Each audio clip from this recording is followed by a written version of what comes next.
How to restore a backup in cPanel. Log into your cPanel account and you will be on this page.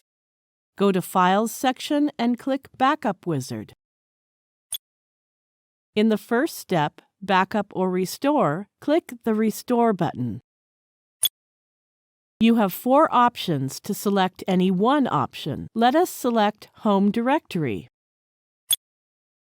Now click Choose File. A pop-up window allows you to browse your desktop. Now select the backup file for Home Directory. Click Open. The name of the selected backup file appears here. Click the Upload button. That's it. We have successfully restored the backup of the Home Directory in cPanel. Thank you for watching.